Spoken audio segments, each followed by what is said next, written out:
We are streaming live. I'm Kevin Davis, joined by my parents. This is Dan, Dad, and Mom, Lisa, over here on the far side. I think everyone who's listened to this podcast knows us all pretty well by now, but we are growing quickly, and so and happily, we're gaining many listeners by the day, and I think part of that is because of a truth movement. I would say in many ways, in terms of faith, in terms of politics, in terms of how we think. I think people are really starting to be, their eyes are starting to be opened and they're starting to see a different way of life. And I think that people are tuning into us partly because of that. And that's something that we're very honored by.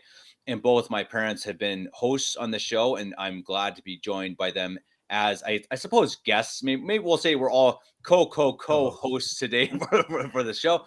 And today we're going to be talking a little bit about a couple different things. One of the main things we're talking about is the trucker blockade, I guess you could call it, in the insurrection, whatever you want to call it in Canada, the craziness in Canada with the truckers, which we will all, I think, optimistically discuss. And maybe we'll broach a little bit upon the Catholic storm that is going on right now on Twitter that is happening because of the many crazy heretical issues of Bergoglio, that is Pope Francis. Um, and and I think that there's a lot of optimism out, and I think we all feel that. And I think we want to talk about, okay, what's going on in Canada, and how, why is it a big deal? And I think, Dad, I'll send it to you first. What on earth is going on in Canada? Yeah, absolutely, Kevin. And like we talked about a little bit before we started the show here, I think the theme for today really is the winds of change. And we could have major societal change here, potentially not. We'll see. But we're talking a little bit ahead of time that your mother and I have really been inclined over the course of years to to kind of glom onto major news stories and kind of obsess over them and learn everything we can and be right in the front row while they're going on. I remember back to Tiananmen Square. I think it was 1987 was the first one where I kind of felt like that. And then we had the Challenger discovery was one where I was in college and would come back from my classes and just be glued to the news. And then you had, of course, 9/11, you had Brexit, you had the Trump election. These are all types of events that I think were really just captivated both of us. We're both news hounds. We met on a newspaper, and it really kind of drove us for a time. This one has got, I think, the both of us equally captivated, in some ways potentially even more, because I think it's something that feels like it could have the chance of being truly revolutionary, truly paradigm changing. And it's incredibly exciting to watch. I mean, not just the event itself, but really a lot of the attitudes, a lot of the story, just the body language, the celebration, all this kind of thing that's going on here is just absolutely fantastic. And it almost, in some ways, it feels once in a lifetime to me. And at least I'll let you. You've been following it maybe even closer than I have, and give your thoughts. Oh gosh, from day one, it's I don't think anybody else was really picking up on the news at first. Even people that we tend to kind of follow that are conservative pundits on podcasts did not pick it up for 2 or 3 days after the real people out in the podcasting world were picking up on it, saying this is important, pay attention. I was making a nuisance of myself in comment sections trying to, it's like, okay, why aren't you following this? This is world changing, because I really do believe it is. It's such a grassroots effort. There was no structure. There was no I don't know. It didn't come with a an already formed platform. It was people who realized that something is desperately wrong and they want it fixed. They understand, and they're starting to. I don't know if I can't remember his name now. He was very much in the news a few weeks ago. The Belgium professor who was talking about how this very large hypnosis mass, what's it called, mass formation was going on, and that it would reach a peak, and then all of a sudden it was going to go zoom and fly down, and we get over it more quickly than we thought. And I think that the trucker convoy, the Trucker Freedom Convoy, was what took us to the top of the I don't know, the mountain of trouble. And I feel now like we're rolling down the other side, that it has done a wonderful job of opening people's eyes, that once people started paying attention, they could not ignore that this is not political. This is real people standing up for the truth, and not being taken in anymore by the lies that have been just constantly crammed down our throats over the last 2 years, and more than the last 2 years. Our mainstream media, our heritage media, legacy media, whatever they call it, the lying media, is finally being held accountable, and people are seeing it for what it is, that they are lying bald faced. And then people look at the, oh good grief, hundreds of actual YouTube videos of people who are actually on the ground in Ottawa that contradict what the media are trying to tell people. And this is becoming more and more obvious. The emperor has no clothes, and we are all seeing it. And to intersect with the other conversation, I think that people's eyes are being opened on many different fronts, not just the media, conventional medicine, and even, and most importantly, on our faith front as well. Yeah, I think you're absolutely right, and I think it's interesting, and I would say as we get going, I'm sure many people have different opinions when it comes to the coronavirus and the quote unquote science behind it and whatever you believe in. I don't think we want to argue any of that and deny or any of that, but the issue comes down to, okay, what can be mandated, what can be forced upon us by the government, and that's a much bigger issue, and that's a much bigger problem.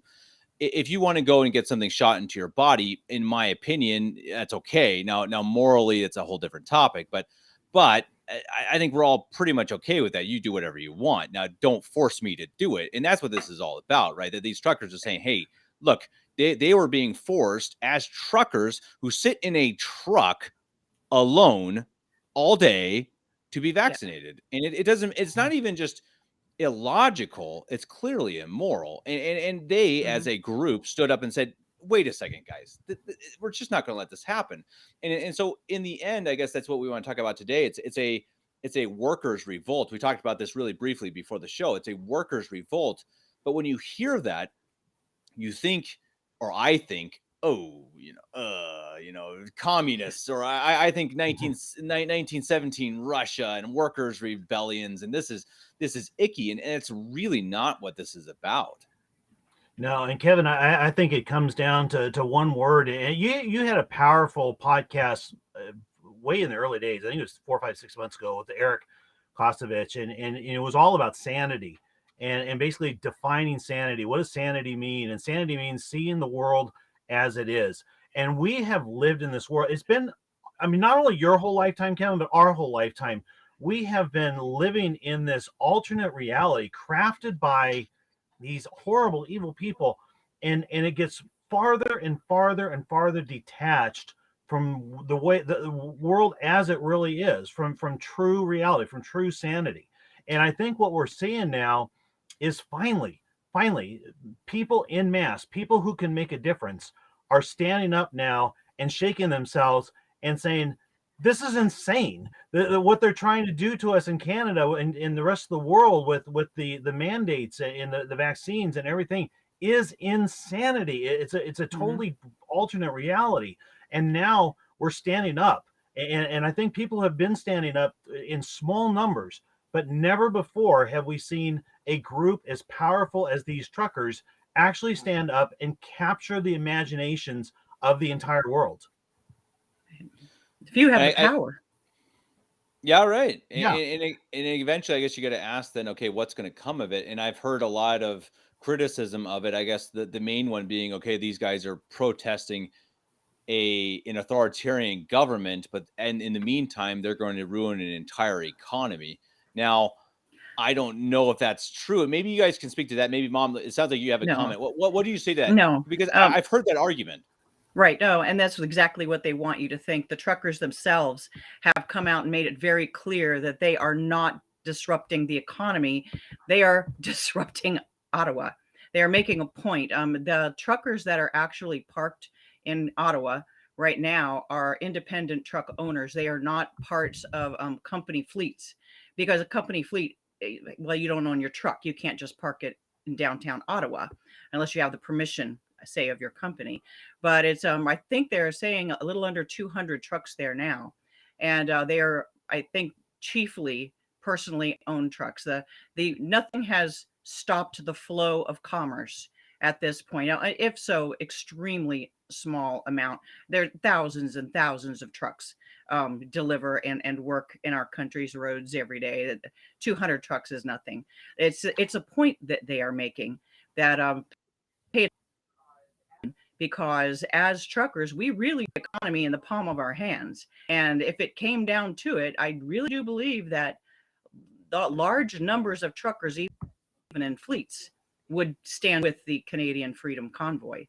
So I think it's definitely done more than anything I've ever seen to the world. You've got copycat protests everywhere. I guess there was one in Canberra.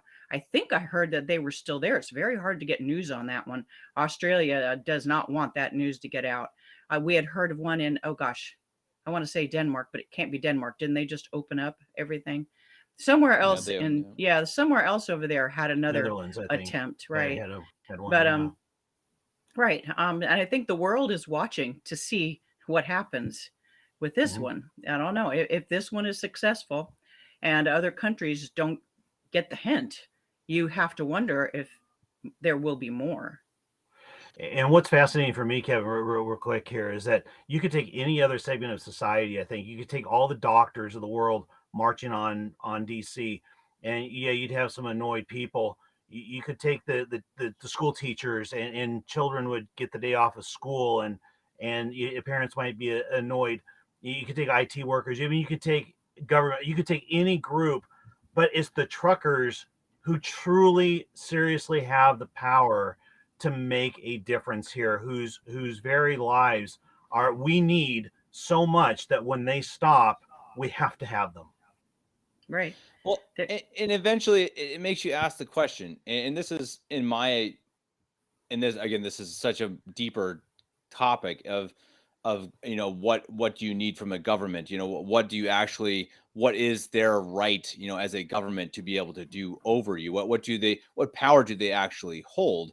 And obviously we believe in a democracy or a republic, I suppose, that we have all the power. We elect everybody, so we have, obviously that's just not the case. And so I think if you want to bring that back to earth and bring that back to sanity, which we haven't seen in decades, probably, yeah, you need the people to rise up, that the people who actually live a normal life, the people who live in the normal world, and to be able to rise up and say, hey, enough, it's just not going to happen. And then you have, say Trudeau, who goes and hides and cries in a corner and, mama, mama, mama, please. And then, I mean, and eventually you start to see, oh, wait. So Trudeau can't just tell us to do these things. And Call it out wakes the people. military. It wakes people up, and people are like, oh, okay, interesting. So if I just say no, if enough of us say no, then they actually don't have that power over us. And that's a powerful thing. Right.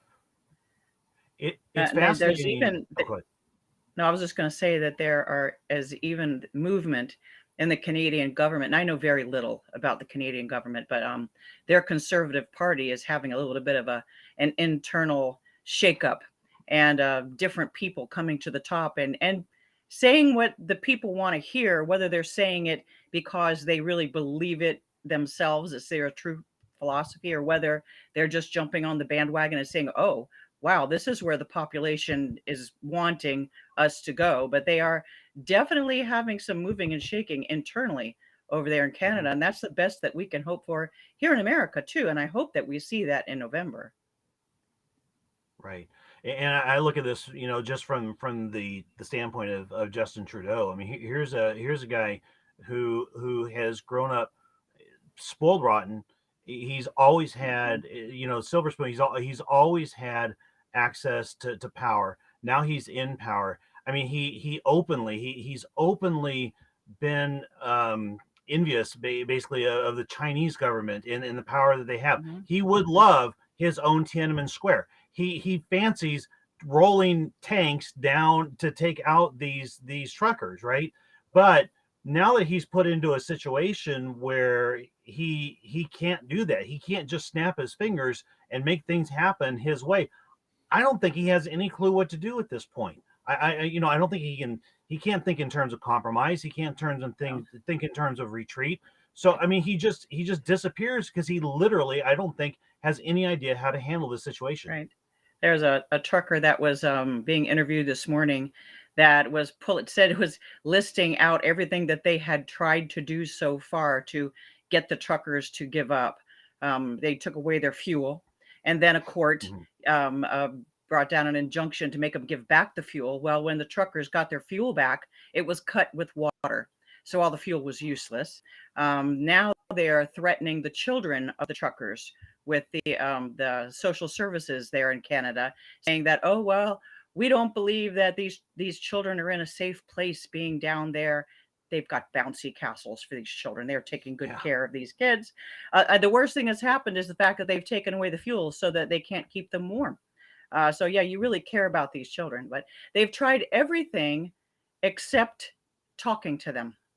Right. They will not address the truckers. They will not actually. Well, and I saw they banned the bringing of fuel, and then I saw a video of a huge parade of people with 5-gallon canisters that was the marching through funniest Ottawa. thing. Yeah. But Well, see, but I think that, I mean, eventually, because I know people listening to this are saying again, okay, this is Catholic Family Podcast. What's the point? What's the point? Okay, yeah, nice political drama or whatever. But I think that these things do matter, and I think that, as we talked about in previous shows as well, that straight up rebellion is actually anti-Catholic, but that's bloody rebellion, and that's going against a legitimate authority. Now, when you are standing up against tyranny in a non-bloody way, I think that's awesome. And I think that's a great way to say, hey, you know what? Deal with it. We're here, and what are you going to do? And we're going to bring them gas. Are you going to arrest all of us? And I think that this is a good sign, because it's another show I want to do is talking about protests and marches and boycotts, which is coming up, I think, next week. But in the end, I have a problem with marches because I think that marches are quote unquote bloodless. They do nothing. And this is purely my opinion. Again, we'll talk about this much more next week. But there's no action. There's the action is marching and saying, holding a sign, I don't like this. But when the action is, hey, I'm bringing gas to the truckers and you just arrest me if you want to. That's awesome. That's what I love. That is actual active help, and that's beautiful. I love it. And here's what sucked me in on this story, and Lisa, you're probably along the same lines. When this thing first started, it was 20 below zero outside, and these truckers were going in a caravan through Canada, and people were literally lining up beside the road for miles, and they were standing out in the 20 below zero and waving their flags. I mean, this is mankind wanting to be free again. Yeah. Well, and it's all over the country. They can't, and it's so funny, Trudeau's pithy quote about how it was a small fringe with inappropriate views. Oh, please, how condescending can you get? And how wrong. It is not a small fringe by any stretch of the imagination. But I have to disagree with you, and you and I have disagreed about this before, about the marches, Kevy, as you probably might have known I was going to say. I don't believe marches are useless. In fact, they are exactly what you just said. They're peaceful, or hopefully. They're not always, but the best ones are peaceful. And I do believe that they have contributed toward that awakening, and not woke, but awakening that we have seen in the world. That every time I see a picture of people protesting, I share it. And then my friends share it. And more, and it's stupid people, people are stupid. We're sheep. Our eyes aren't going to be open, and we're not going to believe a thing unless we see that enough other people also believe this thing. They're not even going to take it into consideration unless you see crowds of other people that are anti-mandate. And then that does wake up some people. And the more people that are awakened, like in Canada, the better chance you have of having like a trucker convoy that will hopefully make bigger change too. in the government, which, that remains to be seen what will really happen. But I'm for protests. And There's not going to be agree. direct effect. There's not going to be a direct effect, and I mean, I agree with you that No. much, Kevin. The politicians are not sitting in their offices saying, "Wow, this is a big march. We better change your No. views." But I agree totally, Lisa, that the secondary and tertiary effects are what are really important here. We have a common purpose, and we have more people out there with our backs, because it's one of the greatest tools of the devil is he wants to convince us you're all alone. If you're not going to take that Right. vaccine, you're the only one, But and let me give you an example though, because there have been some of the biggest protests in all of Europe in Vienna, Austria. Right. Right. Huge, and it has not done anything. Austria and Germany have some of the strictest corona conditions in the world. Thank you guys. I'm still living. You guys live in freedom. Right. I am not. Yeah. And so they've had these huge events, and many. I mean many. I'd say 5, 6, 7, 8, 9, 10. I don't know how many, but quite a few, and they don't do anything. And here's a good example of what I think works. Look at it in America. They said, hey, we're going to mandate that any employer with over 100 employees is going to have to mandate vaccines. And what happened? You had Ben Shapiro and his company and many other companies and even states saying, okay, great, do it. We're going to sue you. And immediately, boom, within like 5 minutes, the government's like, oh, again, uncle, we're not going to do it. Yeah. And I think that's my opinion, is that these marches oftentimes make people think, I did my job. I went out on the street. I'm done. I did my part. And it's just the people at the top are looking down at you like little ants and like, oh, that's they are nice. that. That's nice, Well, little ants. true. March, please keep marching. And I don't think it. Well, and I affects don't anything. think that is the use either. I agree. Litigation is far more effective. You can see that around the world. Right. For sure. I mean, it just is. And America, Or we're you have just countries that especially allow good it. at it. Yeah. Yeah.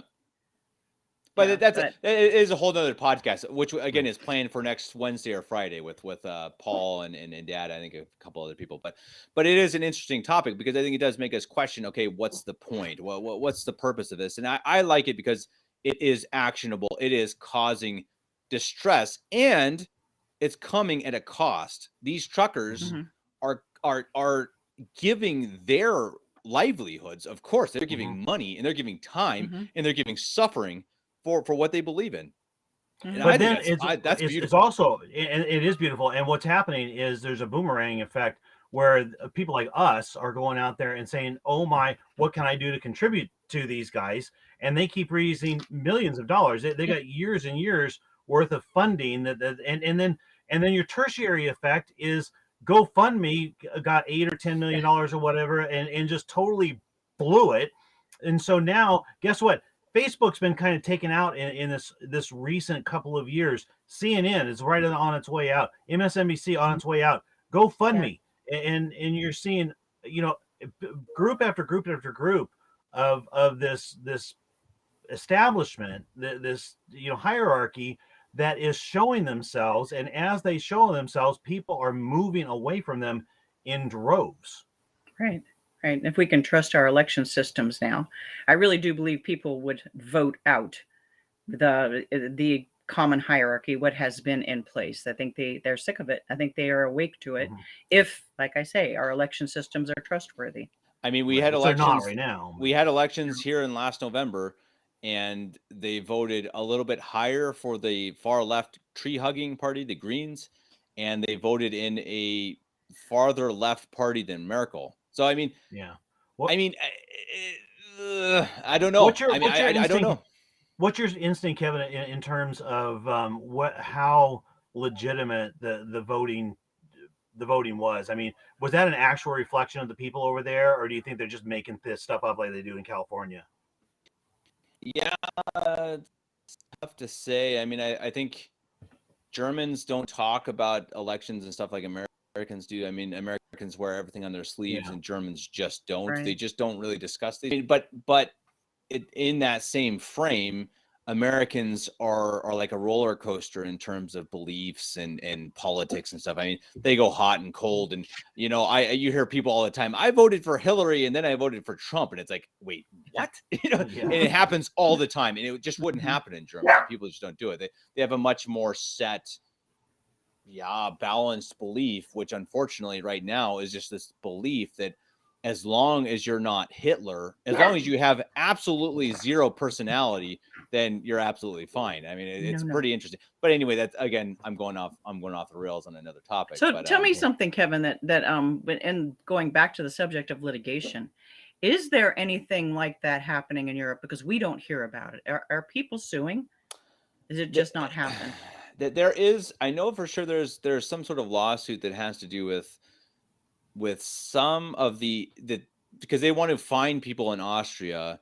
If you're in Austria, you will be fined, I don't know how much, 3,000 a year or something. I don't remember the numbers, so don't quote me on that. If you're not vaccinated per adult.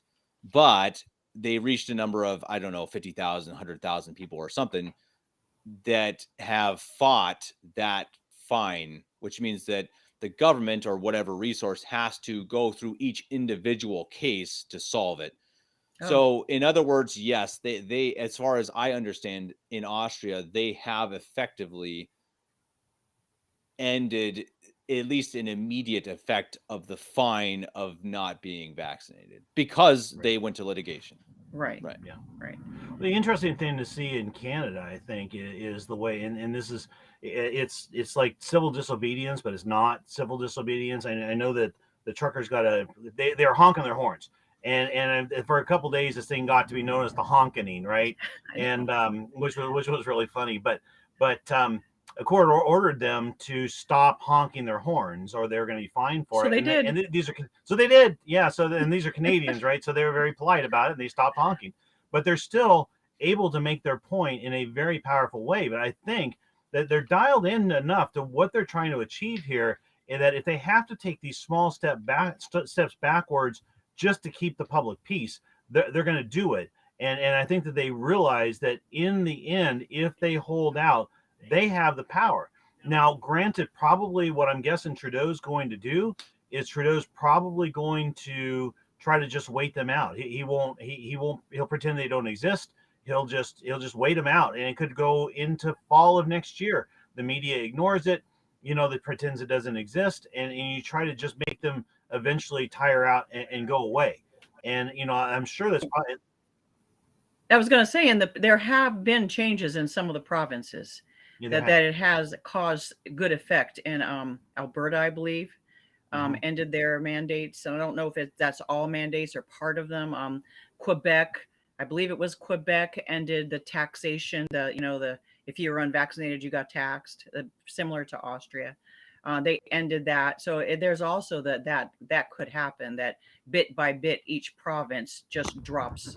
And then like the one person, like literally the one resident of the Northwestern Territories is like, nah, yeah, nah, I ain't paying nothing, They had shut down one of the major arteries the truckers had, and basically shut off this I think it was Saskatchewan. I want to say that they shut it off from the rest of the world, certainly from America, and the truckers started negotiating, and the government said, okay, listen, we will discuss and we will start rolling back some of our mandates. Truckers said, okay, great, we'll open up one lane, we're going to stay out there, and you keep to your promise, or we're just going to shut it right back down again. And so they actually did. I think this was Saskatchewan, where they closed out all of their mandates, and so they did come to a peaceful resolution there, and it's a sign. I mean, you're going to probably get through some of the more. Canada's a lot like we are. That if you go straight north from America, you're going to kind of have politics that rival ours, down to the south. And so you get to the middle of Canada, and some of those countries, they're going to be more rural. They're going to be agrarian. They're going to be more conservative, and they're going to probably be shutting these things down as they've started to do. Once you, and it's a little bit like Iowa. I mean, here we've shut down. Our government's been pretty good and shut down the mandates here. Once you get to Trudeau and Quebec and Ottawa and the mother lode there, if you can get them to shut down, I mean, it's a snowball that once you get that done, it's like, how does Trudeau ever get his power back if he gives it up in this case? That's why he doesn't want to. What they're after. Right. Well, and I think back in the day, I mean, we've got to remember that the idea of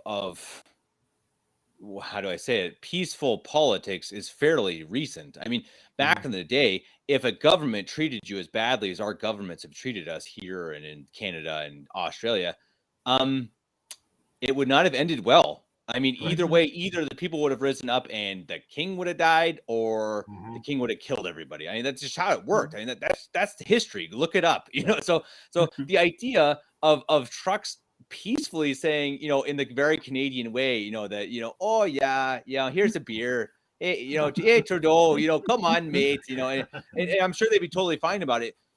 That entire concept is really new, and so I think it's pretty interesting that of course the media, some media either ignores it, others just, you know, freak out about it. It's like, I can't believe what they're doing. It's like, you do realize they're not trying to kill you, right? I mean, like Right. that's I mean in it back in the day, and this was not long ago, 100 years ago, and all the time in the past, if you were that dumb and that evil of a government, you would fear for your life. And so Mhm. the fact that they're writing laws about honking is one of the Yeah, dumbest, most dumb. inane, most like, is this real life? Is this real? I know. Is this really happening? I mean, the Well, Lisa, truckers you've been are following some of the honking. stupid thing. You've been following some of the Oh, stupid things they've been Oh, doing the lately. the I mean, honking law is hilarious. You've got yeah. to sign a paper promising not to honk for 10 days.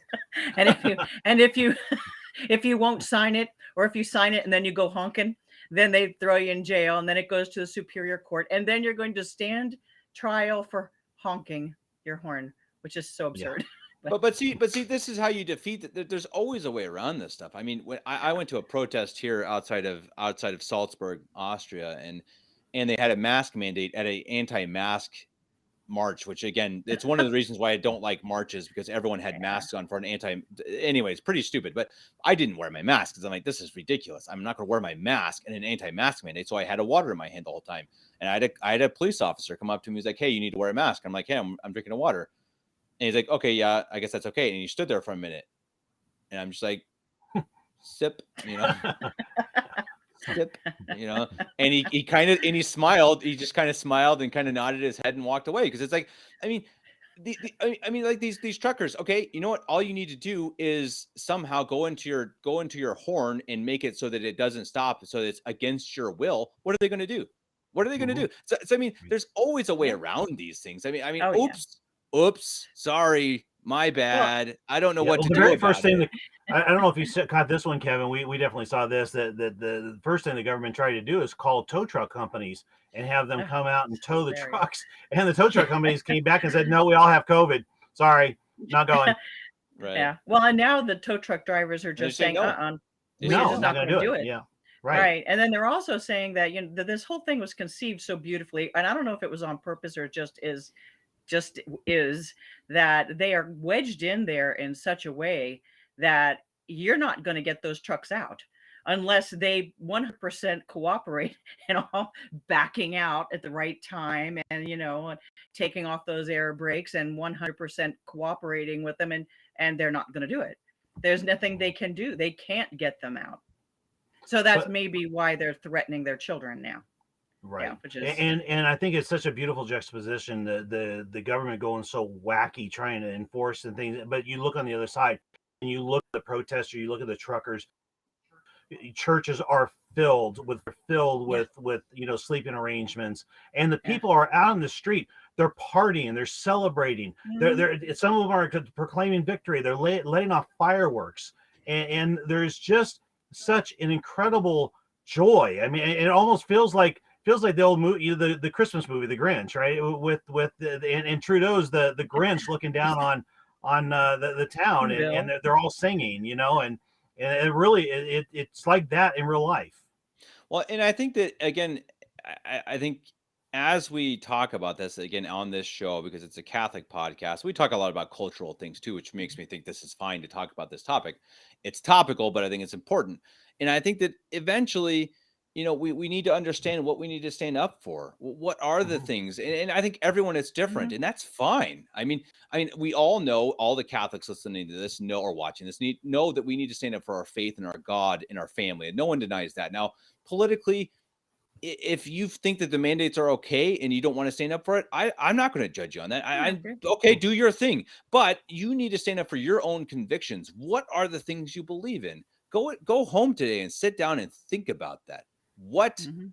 is something that you are willing to risk your career, your life, maybe, your truck, whatever it is? What would you risk that for? And I think that's an important thing to Mhm. understand what you would do that for. And I Yeah. think that if you understand that, and if you're willing to do that, I think that's the importance of this Well, to get that idea.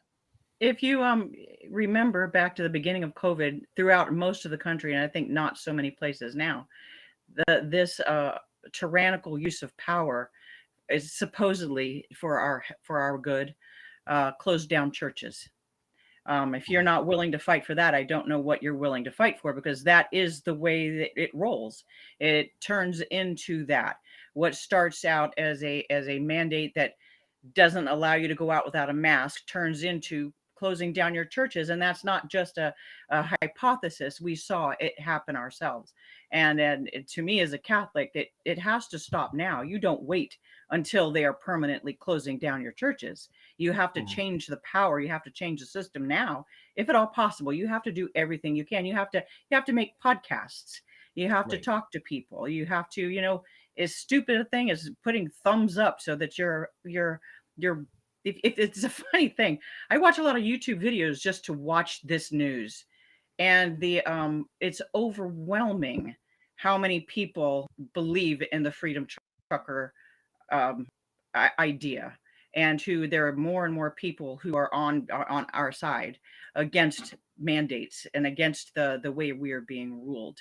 So I think that even just getting out there and letting your opinion be known is a way of being an activist. But yeah, I think that it is very pertinent to Catholics because it doesn't stop here. Right. What we're trying to do ultimately is we're trying to win hearts. And we've had the devil completely in control now for generations, and he's won hearts over to Hollywood, to the NFL, to distraction, to whatever.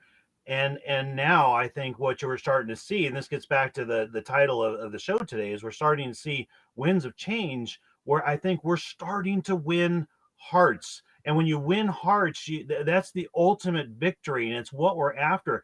And that I think is what they're really doing on the ground in Canada. They're winning hearts, and people's hearts are now exploding with joy. And I think we're starting to see it not only in the political sphere, but we're starting to see it in the religious sphere as well. And I know you'd wanted to Mhm. talk about that too, Kevin.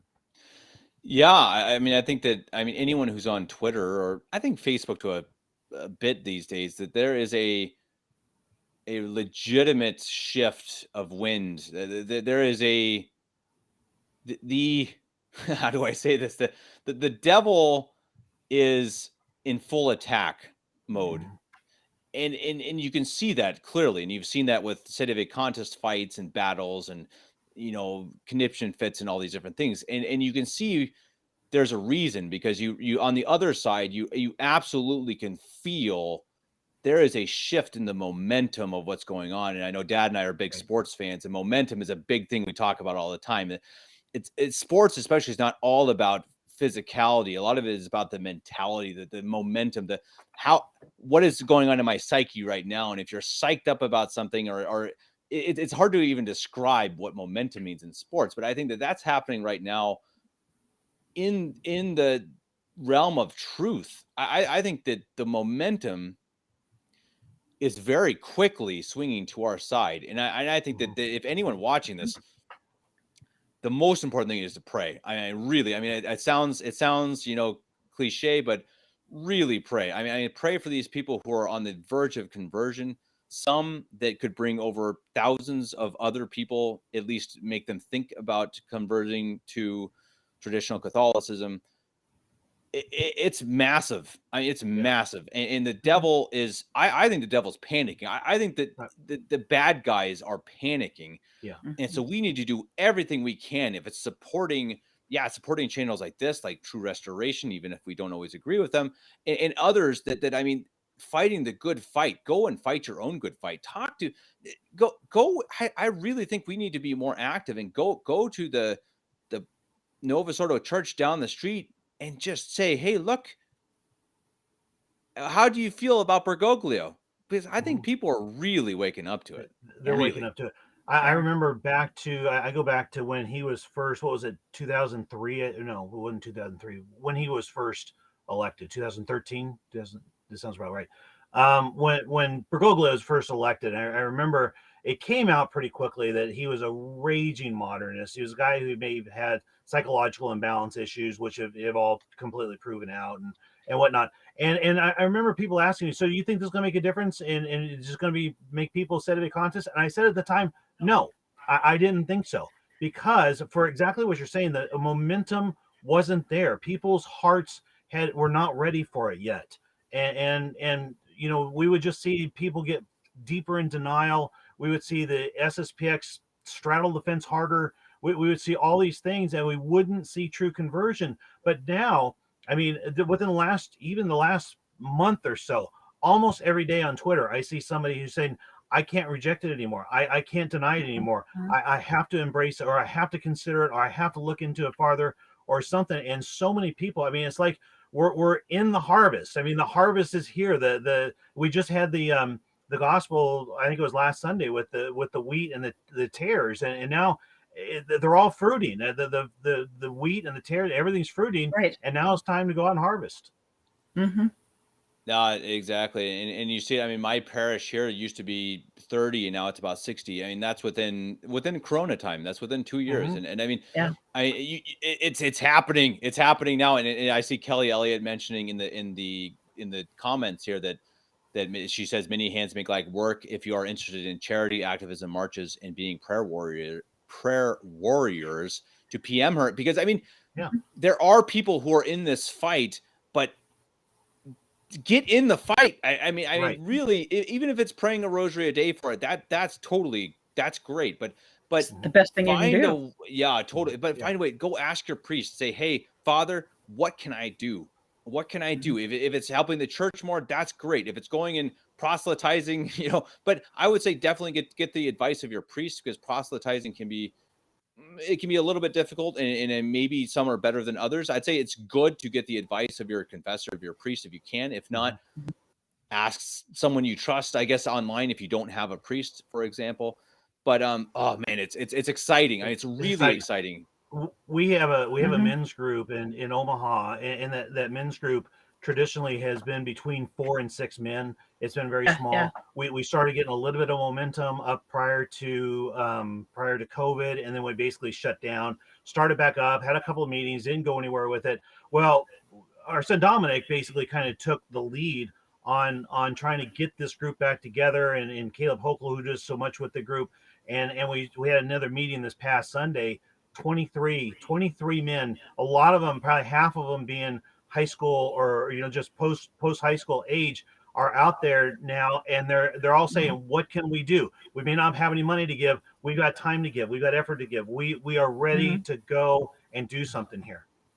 Yeah. And I know, I mean, for example, real quick, Mom, for anyone who's interested in like what we do, podcasting, blogs, that kind of thing, definitely contact Father Zepeda over at catholicwire.org. Right. Yeah. He has a much He's bigger platform than we do. We're kind of part of his platform. He has so many ideas, I couldn't even write them in a day. I mean, Father Zepeda is an idea man, and he needs help. So if you want to help in the media sense, definitely contact Father Zepeda. He's amazing, and he will give you something to do.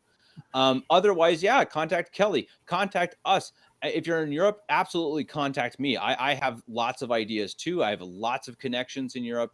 You know, my parents also in Omaha, in Denver, in Spokane. We have, even just the Davis family has connections all over the US. So we have ideas, we have people and structure that can get these things going, and we want to, and we should. And I think that's it. Go ahead, Mom. Sorry. Oh no, I don't know that I can add now. We've passed that, but just the idea of the wheat and the weeds, and the timing of a thing. I think that COVID gave us all reflection. I think that it gave us Mhm. an understanding of what freedom is. I think it helped us to realize that we can lose the Mass and the sacraments. I think that we needed a couple years of waking up and a little bit of suffering to get to the Mhm. point where we're all ready to act. And I think maybe that's why the men's group has so many members now, and why I see online so many things that seem to be just coming to fruit all of a sudden and just boom. And even people that have just adopted a stronger, more prayerful life, and you see conversions all the time. Dad can tell you about that, and Mhm. the conversion stories on the Catholic Wire, and Yeah. the conversion Incredible. Oh, stories that you're amazing. Incredible. doing. Incredible. Margaret's story is incredible. Yeah, yeah. If you haven't listened to that, go listen to that.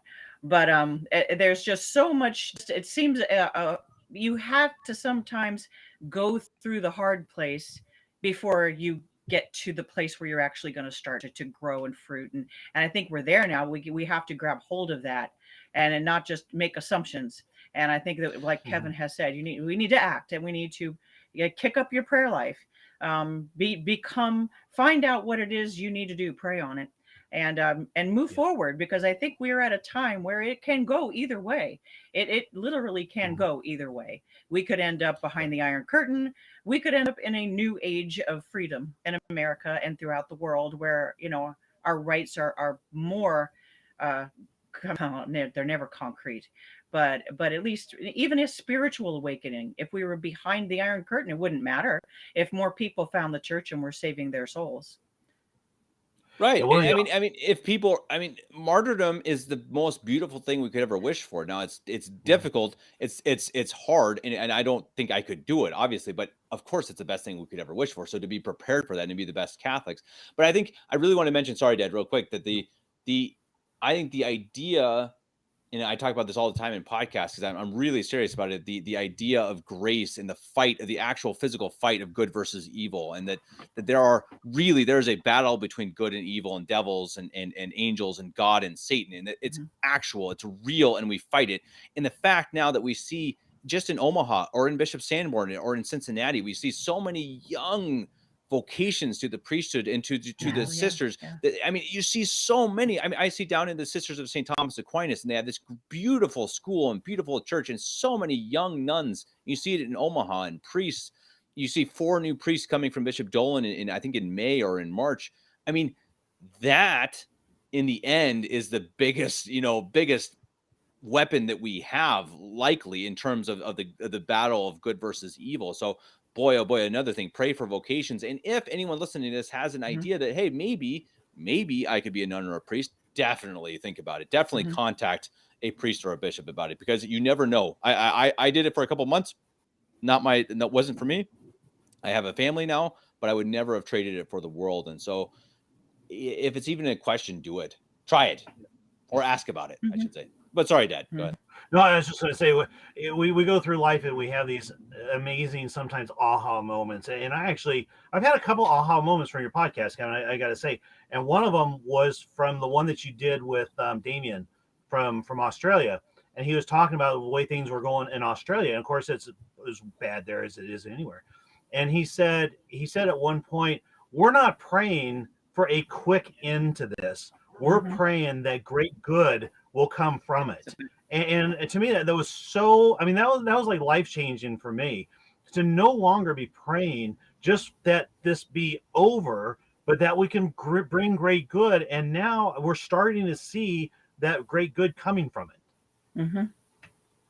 Exactly. And yeah, and as you see, the Novus Ordos, they close the church doors and they shut people down. And I've talked with people in the last few days in Ireland and across the world that are saying, yeah, you know, I almost had no choice. I almost had Mm-hmm. to become a state of Contis because Right.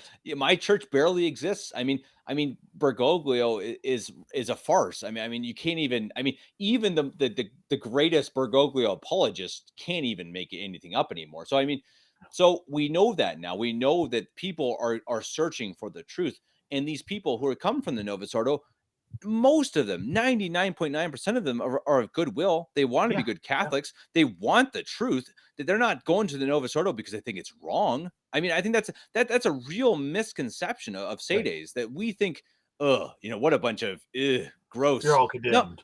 they're Yeah. trying. What do Right. we expect? I mean, they've been led astray by false priests and bishops and false shepherds. And so, for goodness sake, pray for them. Be charitable to them. Yeah. Don't go and push them away, especially on social media, and act like a bunch of jerks, which we all know and we've all seen.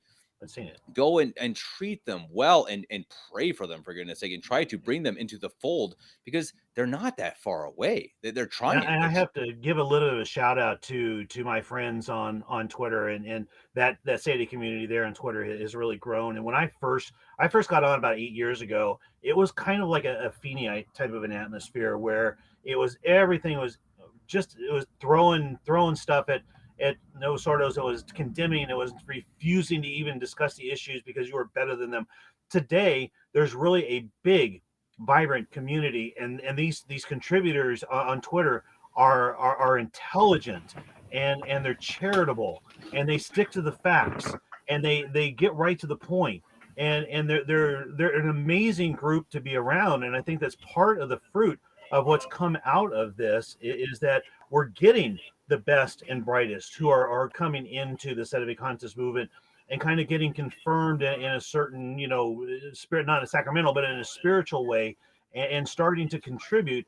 And they get it. They get the charity. They get that we're trying to be like those early Christians, and love each other, and have joy. And we're not out there just to combat and to fight and to win. And that's not what it's about. It's about bringing people through by our example. Right. Well, and when you say that too, I think that's really important, that you have almost this straw man argument, this idea that you have to fix yourself first, that you have to be the example, live a good life, and that's what matters. And of course that's true. I mean, especially for family, I had to first care about myself, and then about my family, and then about anything else. But I think, and I've seen this, people tend to think, okay, I can't even go and talk to anyone until I'm perfect, because I have to worry about myself first, right?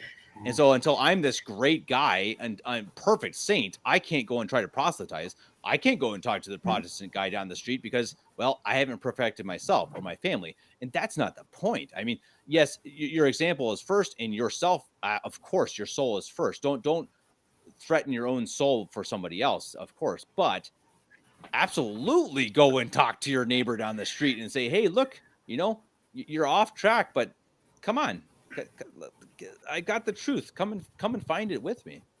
Right. Mm-hmm. And not only on Twitter. I mean, because Yeah. I mean, Twitter is great. I mean, I agree, and I think it is a good community, and I think it does do some good. But I think that it's kind of like protests for me, for some people, that I think you get this idea. I've done my part. I sent my tweets for the day. I'm good. I've done my part. I've done my Catholicizing for the day, and that's not enough. I mean, have you driven past, and we do this all the time, we're guilty. Have you driven past a food bank and not contributed? Have you given to the support of your priest? Have you looked at your parish to see who needs their lawn mowed? There's so much we can do. Right. Yeah. Right. And it starts at home. Yeah, exactly. It starts in your neighborhood. It starts in your parish, and then everything else out from there. For sure. And I think it starts in your men's meetings, in your women's meetings. Women should meet too. I mean, my wife Ina, she just started doing a women's meeting here in our church too, and it's been met with just overwhelming optimism. I think she had also probably 20, 25 people. Maybe that's exaggerating, but okay, that's probably exaggerating. But a lot. It was a full room for her meeting, and I mean, and that's in a fairly small parish, but a lot of excitement, and people. It's this whole idea of what Sedative Contism used to be and what it is now. It used to be this little corner, kind of a weird little niche, and it's not anymore. It's not. It's totally in the public. It's open. It's the truth, and even people like Taylor Marshall and others are starting to say, "Oh boy, something here, yeah. There's Don't something know if I like here. It, but there's something here." Right, and so that's now our responsibility to go and be more public about it, and wear it as a badge of honor. And I think that's something really important too. Be so proud of your faith, that we are so blessed, and we should be so grateful to have the truth. I'm a cradle Catholic, and Mom, you are too, practically, at least, that we've always had it. And I mean, for converts too. I mean, the grace to have been able to find it. Mhm. And I think we need to take that seriously and to love it. I mean, really Yeah. try to love it and show Well, that we love it. don't hide your light under a bushel basket. Right. Yeah. Right. You have to share it. And I think that as we wrap around from the two different topics, I think that they're connected to me. In a way, they're different. Obviously, Mhm. one's worldly and one is otherworldly. But I think the truckers, they decided that they were convicted of their beliefs. They said this is enough, and they Mhm. went and they risked everything for their beliefs. Everything. They're risking Mhm. everything. Don't joke about that. They're risking imprisonment. They're risking Right. maybe their lives. Maybe that's exaggerating, but The they're risking military, who knows? everything. Yeah. Everything. They're risking everything for it. And we should ask ourselves, what are we willing to risk everything for? Really, Mhm. and I mean, and we should be willing to risk everything and to give our everything for of course for God and for our faith and for a religion that is on the cusp of blooming. I mean, oh, Right. it's right there, and and, Yeah. and and we can help it bloom. We can give it that water. Each one of us, if we're that drop on that flower of water that can help it bloom, then God bless us. Right. Mhm. And I think that's all I've got to say. And I think I mean, we're about an hour now. I know everyone's kind of got to go their different ways, but for me, I think that's my last words. And I hope that the topic, yeah, it's kind of, I suppose, somewhat political, but I hope that it's come around to the realization of fighting for what we believe in, I suppose, and especially for fighting for our faith. And I'd ask you, Dad, Mhm. maybe Dad, you start with your last words, and Mom will end with you, and then we'll wrap it up. Sure. What I would say, bottom line, and this is a little bit of a thing I see out there in the social media, always remind yourself that the devil is powerful. He's not unbeatable. Okay. God seems to be taking his hands away from our world right now. He never takes his hands completely away. He never does personally, but even as a society, he's still out there. We can win this thing, okay? And I hate seeing the mindset out there that says, "Oh no, this is just a step in the direction of globalism or whatever. Maybe it is. I don't know." But I still believe we can win, and I think we need to have hope. We always need to have supernatural hope, and that never fades. That's our hope that the God will provide the means of salvation at the hour of our death. That we always have to have a supernatural hope, but there's also a natural hope that plays in. And I know for me, I mean, my hope is as high as it's been for a long time, but I think we need to try to nurture that hope and see what we can do to put it in action. And that's my last words. Yeah, I don't think I can add to that. Yeah, it starts with each one of us, and it starts with saving your own soul, taking care of your family. But our family is a microcosm. It's a tiny part of a larger world, and we have to live in this world. So it's not wrong to fight for liberty, to get involved in political um, discussions and activism if it's necessary for your family to live, literally sometimes to live, and to be able to enjoy the rights of freedom of religion and all of the other freedoms that we should be taking for granted as Americans and Canadians. But I think that now it is a time of hope for me because people's eyes are opened. It seems like people's eyes are opening, not just to the problems in our governments, but to the spiritual governments and their problems as well. People are waking up. And to me, that's the best thing that can possibly happen. And sometimes that means you're going to have a really rocky road for a while. And yeah, these things don't usually aren't accomplished. Great change is very and good change is very rarely accomplished in peace. Sometimes it is, but if it's not, save your soul, save as many souls around you as you possibly can, and that is victory. That's what we're here for, is to save our souls. But yeah, I'm very hopeful right now, and I get a really big bang out of watching those truckers. They crack me up. They're so funny. So yeah. Definitely. And I think that I would like to end reading something from Pope Pius XII, who is, of course, who we believe to be the last true pope. And I think that it's maybe not perfectly fitting to this show, but it's something that I've really had on my mind lately, and I've shared with several people.